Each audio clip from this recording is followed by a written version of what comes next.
Olá a todos, estamos aqui para mais uma lição deste curso de T-Flex Analysis e o tópico para a lição de hoje vão ser os constrangimentos, a definição de constrangimentos. Ehm, Já vimos em alguns exemplos que fomos publicando esta questão dos constrangimentos, no entanto, obviamente, isto é uma das condições essenciais para podermos obter um resultado nestes estudos de elementos finitos, portanto temos que dedicar, obviamente, uma lição específica para este tópico. A localização de um restrangimento pode ser qualquer tipo de elemento, pode ser uma face, pode ser uma aresta ou um vértice, do ou dos corpos que estão em estudo.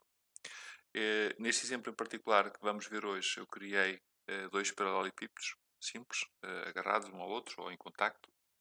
Portanto, e vamos de imediato aqui ao módulo Analysis, vamos criar um novo estudo, onde vamos dar os dois corpos, vamos confirmar e vamos criar aqui uma malha um bocadinho mais apertada, portanto, porque de facto 2 décimos é algo bastante largo, portanto queremos uma coisa um bocadinho mais afinada.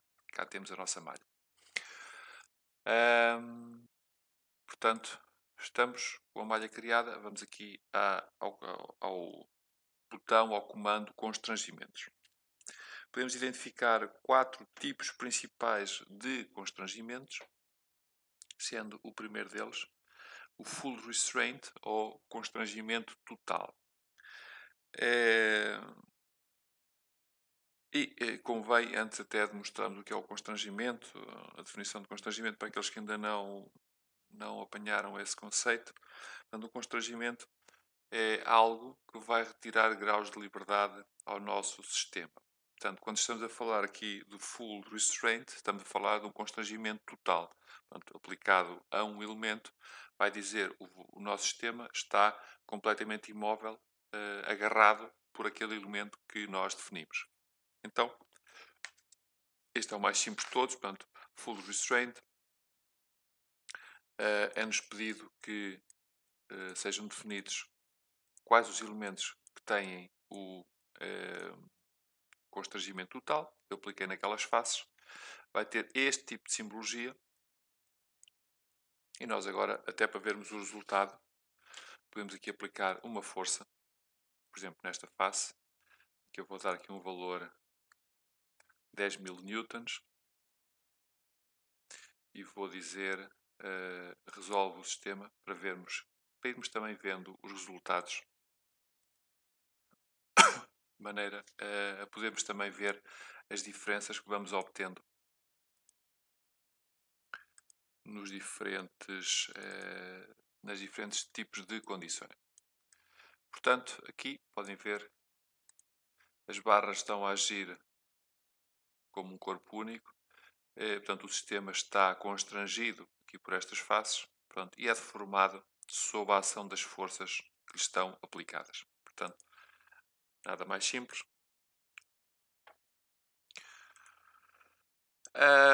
Agora temos um outro tipo de constrangimento, que é o partial constraint, portanto, o constrangimento parcial. Portanto, quando vamos ao partial restraint, a ideia é manualmente especificar os tipos de constrangimentos que queremos e, no fundo, por exemplo, quando dizemos quero aplicar um constrangimento a um determinado elemento, porque podemos aplicar também uma face, um vértice, uma aresta, podemos dizer aplico a este elemento aqui, isto tem uma simbologia diferente, e posso olhar aqui para o meu sistema de eixo e dizer, pronto, eu nesta face quero um constrangimento, mas quero retirar, por exemplo, graus de liberdade ao sistema. Portanto, só estou a constranger, portanto, o meu sistema, por esta face, está apenas restringido ao movimento em termos de y. Portanto, poder-se a mover, quer em x, quer em z. Portanto, é isto que nós dizemos com o constrangimento parcial. No entanto, temos que assegurar o número necessário de constrangimentos no sistema que fixem o sistema. Portanto, o sistema não pode estar com movimento livre no espaço. Outra noção importante aqui nos constrangimentos parciais é que nós podemos utilizar, e se não dissermos nada por defeito, o que é considerado para o cálculo do sistema é o sistema de coordenadas global, mas podemos considerar outros sistemas de coordenadas, portanto, que não o ortogonal, que é o standard. Podemos considerar o cilíndrico ou ainda o esférico, e cada um destes vai depois ter condições diferentes para aplicar os constrangimentos. Vejam, por exemplo, no caso do esférico, temos aqui assim pelo raio, pela longitude, pela latitude. Se for o cilíndrico, teremos aqui o raio, depois pelo círculo e pelo eixo de rotação. Portanto, há aqui diversas condições. A questão de podermos usar diferentes tipos de sistemas de coordenadas e a possibilidade de podermos usar, por exemplo, podemos definir um sistema de coordenadas do utilizador, tem interesse porque este sistema de coordenadas é usado para ligar esse sistema de coordenadas ao modelo, e isto afeta, obviamente, também o cálculo que é obtido. Depois temos a questão aqui, aqui dos vistos. Vamos aqui voltar ao ortogonal, às vezes é mais simples. Os vistos, portanto, quando são retirados, no caso, este eixo X, como tem um visto, quer dizer que os graus de liberdade não estão retirados no eixo X. Portanto, aqui assim não existem graus de liberdade em termos de deslocamento, porque também podemos ter em termos de rotação. Aqui estamos a falar só em termos lineares. Portanto, ou seja, está completamente constrangido nesta direção. E está constrangido quando o valor é zero, ou está constrangido se o valor tiver, se a caixa tiver um valor. Continua constrangido, mas é-lhe permitido um determinado valor de deslocamento, que é o que está especificado na caixa. Se tivermos aqui sem este vistozinho, o que quer dizer é que não existe constrangimento aplicado para esta direção, portanto tem liberdade. Então, estas são as condições para um constrangimento parcial. Portanto, como vimos, temos aqui a possibilidade de ter mais que um tipo de sistemas de coordenadas. Depois existem, obviamente, estas variações. Portanto, isto também tem aplicações um bocadinho caso a caso. Portanto, é questão de depois de fazer e também alguns testes segundo modelos diferentes. Também, como disse, se puderem acompanhar os nossos vídeos, penso que também vão ter a oportunidade de ver alguns casos diferentes que também pode ajudar a verem esta mesma aplicação. Depois temos um terceiro tipo de constrangimento muito importante, que é o contacto. E estes constrangimentos de contacto são necessários em estudos em que temos corpos em contacto. Obviamente o nome já diz tudo. Vamos aqui ativar. Portanto, temos aqui alguma definição, e a primeira é qual a fase de contacto, que é para o sistema identificar o que é que estamos a estudar. Mas também muito importante é definir, quando estamos a fazer esta ativação, qual é o tipo de contacto, porque por sua vez temos 4 tipos de contactos. E começando pelo primeiro, vamos ativar com esta condição. Portanto, temos um contacto rígido. E neste caso, isto é usado para unir as superfícies de contacto dos corpos. Portanto, elas são consideradas como indeformáveis, portanto, vão ter vão sofrer uma ação conjunta, portanto, não existe penetração de um corpo no outro, mesmo que os corpos sejam de materiais diferentes e com propriedades diferentes. Obviamente poderia haver essa questão de um poder ser deformado e o outro não. Portanto, eu vou definir esta face como uma face de contacto, vou ativar o estudo. Podem ver aqui a simbologia da superfície de contacto. Vou aplicar aqui o solve para vermos a solução. e vamos ver, portanto, que sob a ação da força, com as condições que estavam definidas, os corpos têm um contacto rígido, portanto, mantém-se aquilo até que já tínhamos visto previamente para um tipo de estudo semelhante. Depois temos aqui um tipo que é o no contact. E o no contact, as superfícies de contacto podem se mover livremente em respeito uma à outra. Portanto, ou seja, aqui pode haver penetração de uma na outra.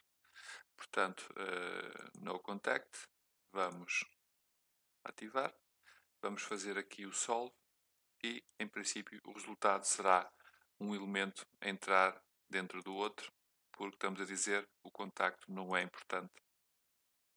E como podem ver, só a barra de cima é que sofreu a ação da força aqui neste particular. Depois temos um terceiro tipo, que é o tangency.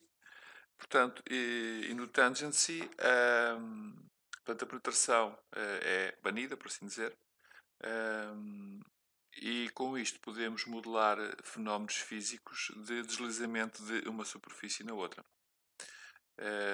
Pronto, isto obviamente é interessante porque consegue aplicar outro tipo de fenómenos que não aqueles que estávamos a ver, em que temos aqui uma união solidária dos sólidos. Portanto, vamos aplicar também aqui o solve, perdão. Vamos ver qual é a diferença para aquilo que já estudámos anteriormente. Isto demora um bocadinho mais, tem aqui umas iterações definidas. Vamos ver mais uma vez o resultado.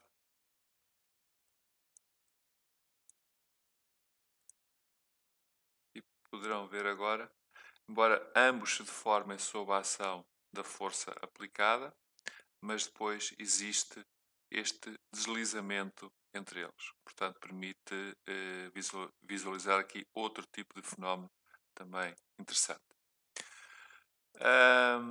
Finalmente, temos aqui uma condição que é o rigid wall, que aqui não conseguimos definir, portanto eu vou tirar aqui, vou eliminar este constrangimento, vou aplicar aqui o constrangimento de novo, contact, e vou dizer aqui rigid wall, e vou dizer que quero aqui esta minha parede como fixa. E para explicar antes de dizer, antes de aceitar, portanto, este rigid wall é usado para modelar o contacto de um sistema com uma superfície rígida. E estamos a dizer que, no fundo, a deformação nesta superfície que estamos aqui a definir vai ser negligenciada. Portanto, as forças vão ser aplicadas, aqui não existe deformação. Portanto, vou confirmar, cá está ela. Portanto, e o sistema agora vai ser, obviamente, afetado de outra maneira. Portanto,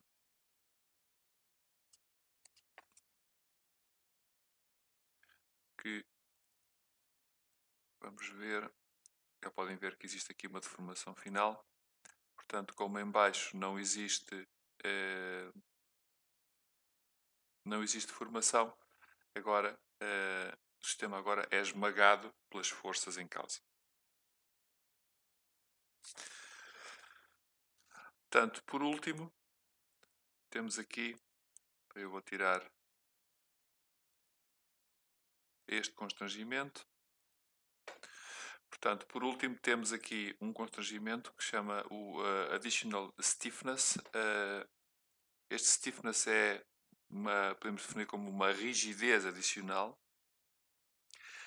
E este tipo de constrangimento permite definir uma interação elástica do corpo com a fronteira envolvente. Esta rigidez adicional é usada quando modelamos o contacto de um corpo com um meio elástico externo que é formado em conjunto com o corpo. Exemplos disso são, por exemplo, a estrutura de uma máquina-ferramenta, que é formada em conjunto com as fundações, quando estão assentes, por exemplo, em amortecedores.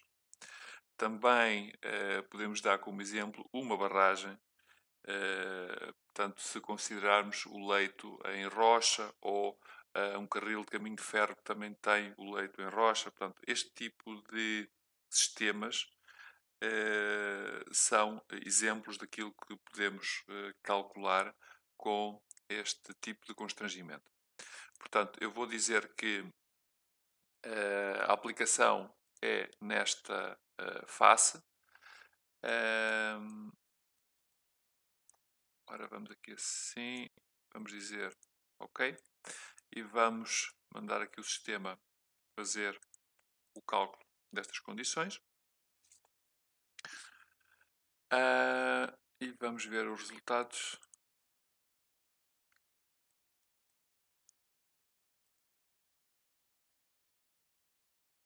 Portanto, aqui temos uma deformação aparentemente idêntica àquilo que já tínhamos visto. Obviamente depois existem aqui assim também que não definimos. Existem aqui valores que podemos dar para esta rigidez, por assim dizer. Portanto, é importante também mencionar isto. Podemos também definir aqui, isto é um pormenor importante, o tipo de rigidez, que pode ser uma coisa que estamos aqui a chamar a soma ou a distribuição.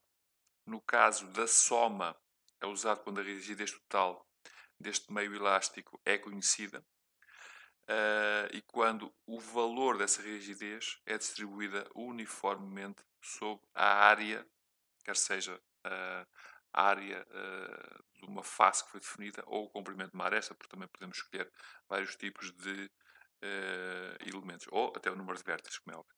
Portanto, quando isso é distribuído. Quando escolhemos aqui a opção distribuído, serve para casos quando a rigidez específica da fundação por unidade de área é conhecida. Okay? Portanto, isto é um pequeno detalhe, mas obviamente também é importante para a consideração daquilo que estamos a calcular. Bom, tive, ao nível de constrangimentos, isto era o que eu tinha para vos mostrar. Aconselho-vos, porque são 2 meios onde podem ver alguma informação adicional, a consultarem o nosso curso teórico, porque existem lá também algumas informações adicionais, nomeadamente ao nível também de alguns gráficos, que também ajudam a compreender tópicos daquilo que foi falado nesta lição. Podem ver também os inúmeros exemplos que temos estado a publicar e que vamos publicar até ao final deste curso, quer sobre cálculos de estática, quer sobre todos os outros tipos térmicos e outros de vibrações, etc. e tal, que vamos publicar até ao final deste curso. Portanto, também são, julgo eu, fontes interessantes para ver diferentes casos e a definição de diferentes sistemas e, obviamente, tem sempre a nossa ajuda, portanto, que pode ser obtida se nos enviarem um e-mail ou colocarem um comentário no vídeo, no YouTube. Teremos todo o gosto em vos ajudar naquilo que vos for necessário.